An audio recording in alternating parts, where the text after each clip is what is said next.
Welcome to the Growth Lab channel. Today, we are cracking the code on peak performance. Have you ever felt like you're just spinning your wheels, working harder and harder but not getting anywhere? Well, what if I told you the solution isn't more hustle? It's actually a smarter way of thinking. Okay, let's get right into it. Picture this. You're running for a bus. You can see it right there, but no matter how fast you pump your legs, you just can't seem to catch it. It's that feeling of being so close, yet so far away. So you run, maybe you trip over your own feet, and yup, you watch that bus pull away from the curb without you. You're just left there, out of breath, thinking, of course, just my luck. We've all been there, right? That feeling of just missing it. But here's a wild thought. What if the real problem isn't how fast you're running or how much effort you're putting in? What if the real problem is a kind of trap? A trap that's hidden inside your own mind. And that thought brings us to this huge revelation. Your brain basically has two different modes, two different ways of operating. And honestly, just understanding this difference is the key to catching that bus, every single time. So let's start with a proper definition from Dr. Ali Crum. A mindset is a mental frame or lens that selectively organizes and encodes information.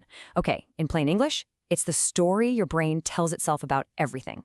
And that story determines what you pay attention to, and just as importantly, what you totally ignore. And that story usually fits into one of two boxes, an idea pioneered by the amazing Stanford professor Carol Dweck. On one side, you've got the fixed mindset. This is the voice that says, my talents are what they are, they're set in stone. It's the classic, oh, I'm just not a math person. But on the other side, you have the growth mindset. This one says, hey, my abilities can grow and change. It's the difference between seeing a challenge and running away versus seeing a challenge and thinking, awesome, a chance to get better. One sees effort as proof you're not good enough. The other sees effort as the only way to become great. By the way, if this is already starting to make sense and you're getting some aha moments, do me a quick favor and smash that like button. And hey, while you're down there, hit subscribe for more brain boosters just like this one. All right, now we're going to get into something really fascinating, a seriously surprising twist. We're going to talk about how something that seems so positive, praise, can actually backfire and hold us back. Just look at this quote from Dr. Dweck herself.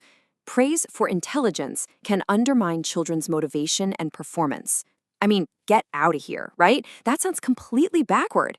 You tell a kid you're so smart and you think you're boosting their confidence, but the science shows it can actually do the exact opposite. And her famous praise experiment shows this perfectly.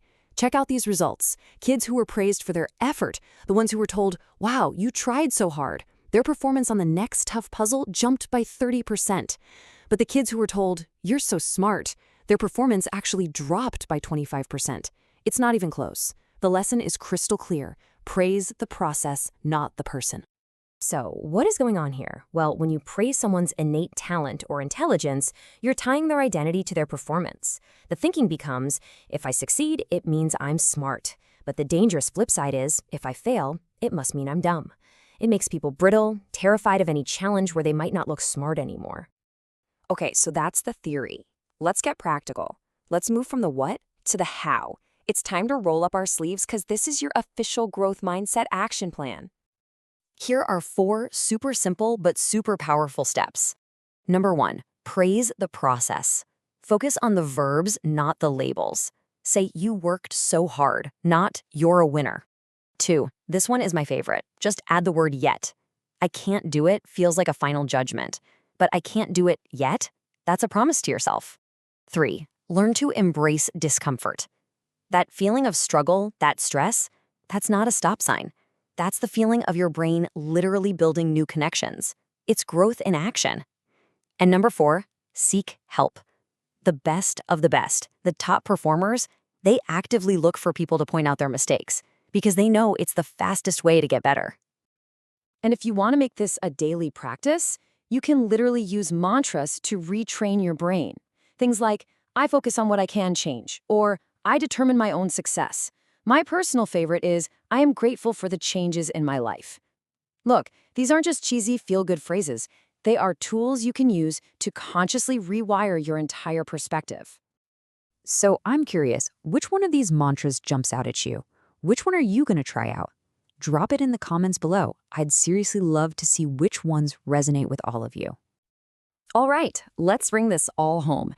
We've talked about the two mindsets, the paradox of praise and the tools to make it change. Now, let's talk about the real payoff here, completely redefining what you believe is possible. I absolutely love this quote from Marc Cormier. Think about an iceberg.